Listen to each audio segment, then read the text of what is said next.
探戈杂谈室。Ni vos ni yo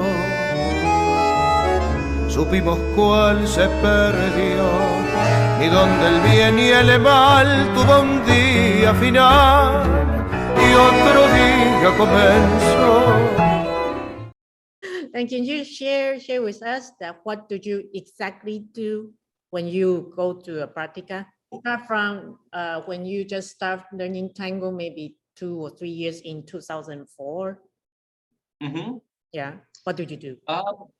When I started, what I used to do was I would go to classes or workshops or anything with a teacher or anybody who's higher level than me and could share something with me. And I would write down all the things that would help me to improve. So if a teacher was teaching and they were talking about how the walk should be, how the height doesn't change or does change, or how to use that change for musical expression, or maybe they were talking about balance and axis and turn, heroes, enrosques, contra enrosques, that kind of thing. I would write a lot of that information down because I wanted to know what was correct and what was not correct, what is comfortable for my partner and what is not comfortable for my partner. Now, when I wrote it down, the important part was that I knew what was right and wrong, but I couldn't do it yet. So once I knew, then I would go to the practicas. And when I go to a practica, it's quite focused in a sense that for the 2 hours or 3 hours that I'm practica, I would usually have 1 or 2 things that I want to practice. And then I would go through all the exercises related to those 2 things. So if, let's say, the practice was media luna or the start of a hero. So it's very important that you have your axis straight in a turn. Mm-hmm. It's also very important that your weight is on the front of your foot, so that when you turn and you lift your heel or you press down with the ball of foot, you're not wobbling or turning around or spinning or falling off axis. So maybe I start with just a straight walking exercise. So I'm walking forwards to the music. And when I walk forwards, each time I take a step, I would lift my heel off the floor just to double check that I'm on the ball of the foot. And I would do that for 1 or 2 songs, just walking to make sure that I finish my step. And each time I take a step, I'm actually on the correct part of my foot before I take the next step. And I would do that to the music. And then I would do that slower, much, much slower, maybe every 4 counts or every 8 counts. So I would take a little bit more time to balance and hold my weight on that part of my foot. Then I would take the time to take that step and do small otros. Just pivot a little bit to make sure that as I'm turning, my hips, my head and my shoulders are not turning away. It's just my lower body that's turning, just my knees, just my hips, just my ankles that are turning. So I concentrate on activating the correct muscles to help me to rotate. Then I would start to make it bigger otros. Then I would start to take 3 steps and a turn and then walk back in the opposite direction. 3 steps, turn, walk back. So 180-degree turns. Mm-hmm. Then maybe after that, then I would start to do media lunas or maybe a full hero. And then after that, then I would dance with a partner and try and lead the same thing that I feel in my body with my partner and see whether dancing with a partner, I start to fall. And then I try and correct myself so that I'm still upright, whether I'm with a partner or whether I'm without a partner. Because if I can't stand straight without holding a partner, that means that when I hold a partner, my partner is going to pull me over anyway. So I need to be able to do it by myself so that I can share that with my partner. That was just the progression, and that easily takes 2 hours of practice by myself first, and then with a partner to be able to do it comfortably. It sounds to me that you don't practice the sequence much. Generally not. A sequence to me is a memorization of a number of steps. Yeah. And to me, when I do the movements, if I memorize the step, which is fine, or if I want to create a step, as long as every movement is balanced, I can do the movement afterwards. So to me, a sequence is not difficult. You can name any sequence, and as long as you finish a hero before you start your step, before you start your saccada, then you can chain to whatever complexity of sequences. It's not, to me, it's not the most difficult thing, the sequences. Then how do you memorize those sequences? I very seldom do. The sequence to me is just a learning tool for trying to understand variations in your body. But the sequence themselves, if you're in a milonga and you're dancing in a crowded space, you never get to complete your sequence, because before you finish, somebody cuts in front of you and you have to turn the other direction. Maybe you wanted to do a sequence, but the couple in front of you doesn't move and only there's a space to your right. So you can't really do a sequence. You're basically moving to the empty space that you feel with the room rather than the idea or the choreography in your head. So I tend not to dance very many sequences. I use them to learn in the beginning, and I teach very, very basic sequences for students to understand. But it's more important that they adapt to or improvise to the space that they have. Okay, so I give you an example. This was something that was, I think, one or two of the teachers in Singapore that came to Singapore, and a few people were going to the Taiwan Tango Marathon or Taipei Tango Marathon, and they gave this exercise for the people who wanted to travel to Taipei to dance. They said that in the Taipei Tango Marathon, it's very, very crowded. And if you want to be able to dance there, you cannot dance big sequences. You have to be able to dance in a small space. Yeah. So they took the chairs and benches and they made 1 meter by 1.5 meters of space on the dance floor, bordered by chairs and benches. And they said, go inside this space as a couple, dance for 1 tanda without touching the chairs or the tables. 1 meter by 1.5 meters. And they said, if you cannot stay there and dance for 1 tanda, then it's very difficult to dance when the room becomes very, very small. So 1 meter, 1 meter and 1.5, it's a space for 1 couple, right? 1 couple, yeah.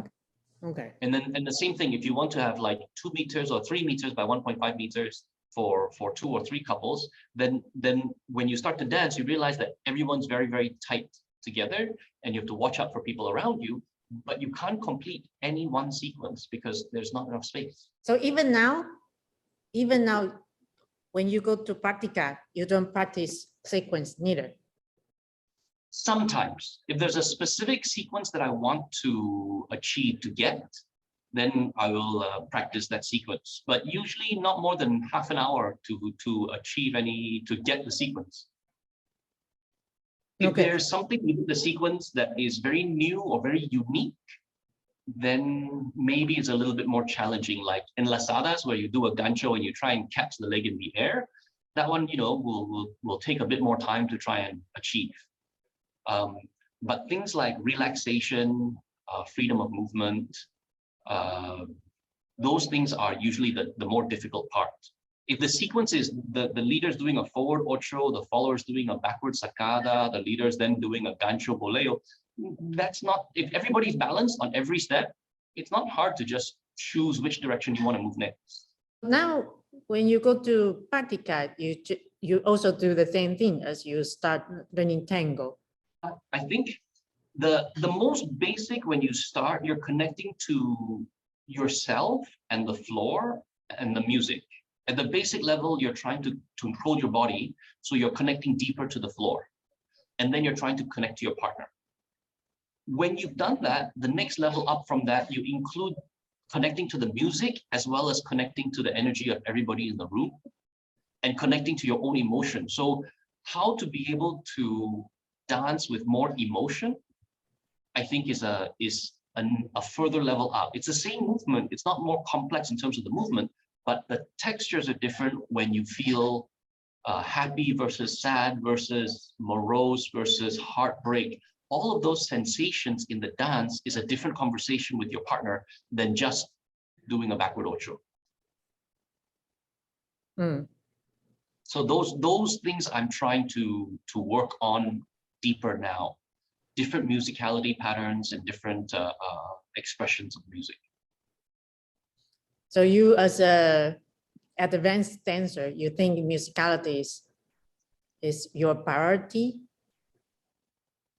As an advanced dancer, I think there's stuff that you want to share with your partner. Yeah. But it's always going to be a question whether your partner will listen to what you listen in the music. And if you can hear the music more clearly as a leader, as a man dancing, if I can hear the music more clearly, then I can share with my partner what I hear in maybe the violins or the melody, and help my partner to listen to what I hear. But at the same time, I have to be very careful to pay attention, because maybe she's listening to the piano and dancing to the piano. So I don't want to overwhelm her to the point where she can't express what she feels. But I do want her to feel what I feel. So both of those, this little give and take, this sensation that I give you what I hear is the piano or is the violins, and maybe you choose to dance with me on that, or maybe you choose to dance the pianos whilst I'm dancing the violins. That's part of the musical conversation. But even within that, maybe I'm hearing and feeling sad and quiet and lonely, and I want you to have the sensation of the sad, quiet, lonely that I feel. So those are the expressions that I'm trying to bring, to present to my partner as we're dancing. Yeah, I feel that when we dance, the music is most important to us. That's the way we express ourselves. I think so when we say that as advanced dancers, it means something. When a beginner hears that, it may mean something different to a beginner.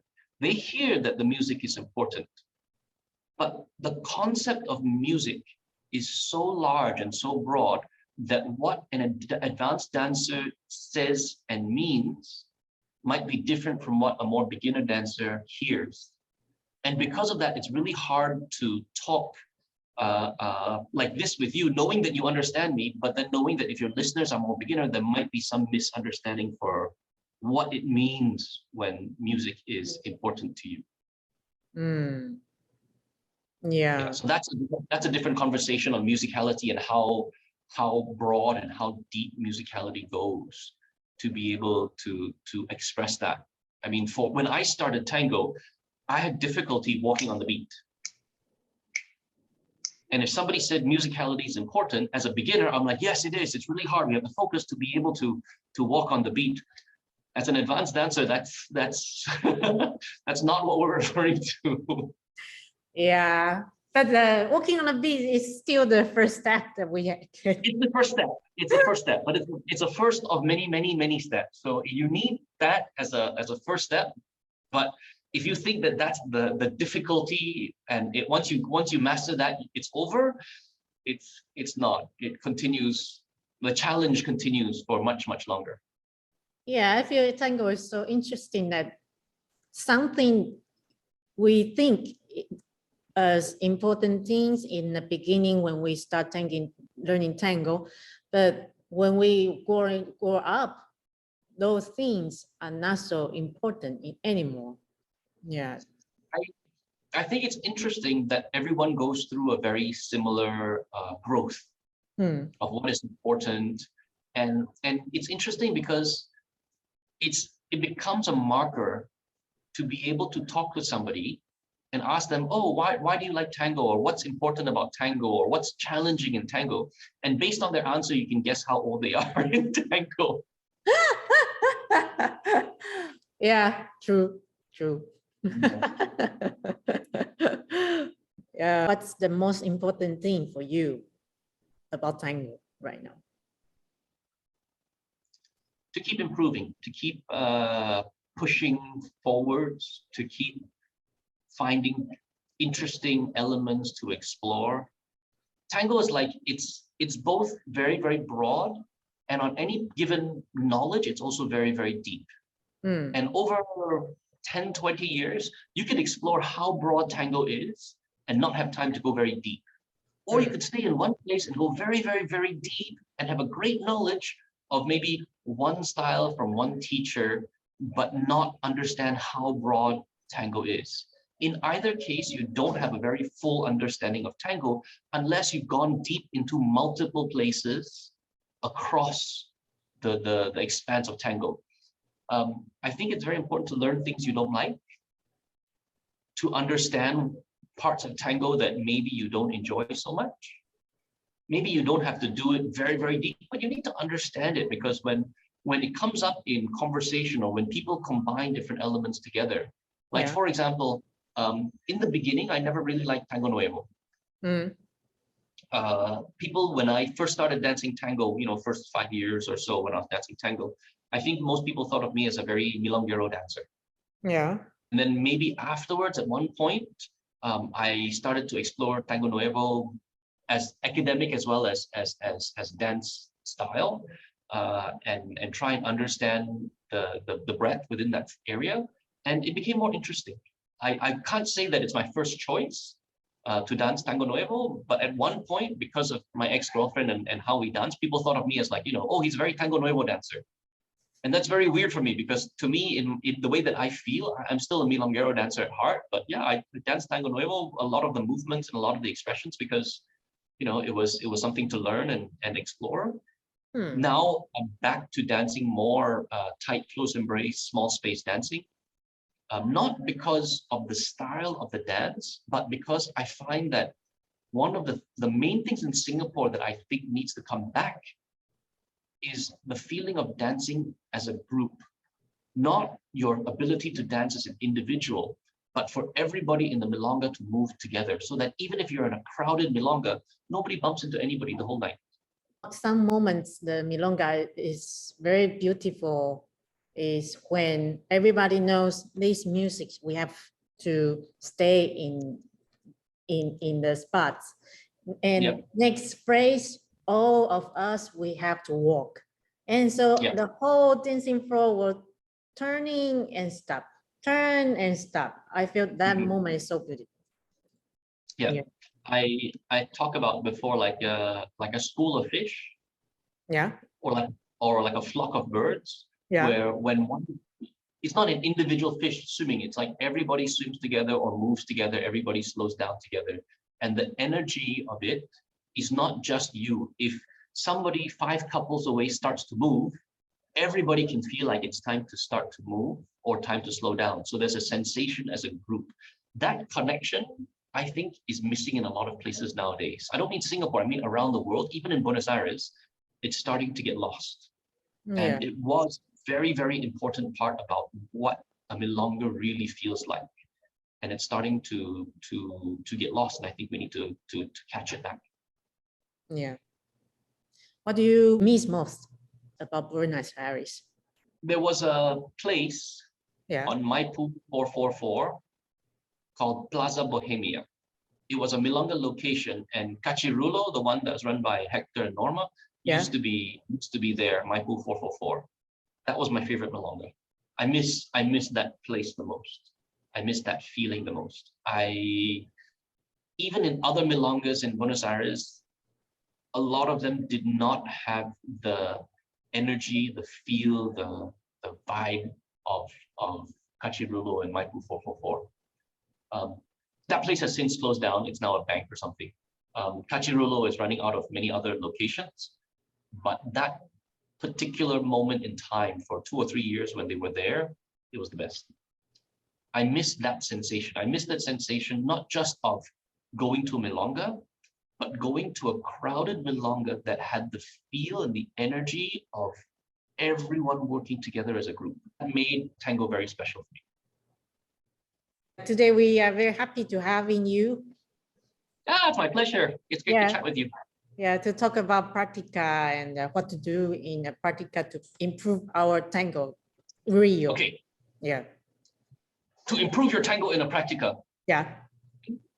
Think of something that you want to change in yourself. Something that you know that you can do better. Maybe it's something about your walk. Maybe it's your expression in height changes. Maybe it's your musicality and the texture of the step. Maybe it's one particular sequence you want to master. It doesn't matter what, but pick one thing. Do it until you do it correctly every time. And then keep doing it until you don't have to think about it. It's already a good habit. That's what you should do every practica. Every practica, pick one thing to improve and actually make it so that your body will do it always without you thinking about it. Okay. Then the practica is very focused. You improve one thing every time. We will do that. Thank you. Okay. Yay. Okay, see you next time. Thank you very much. See you soon. Bye-bye. Bye-bye.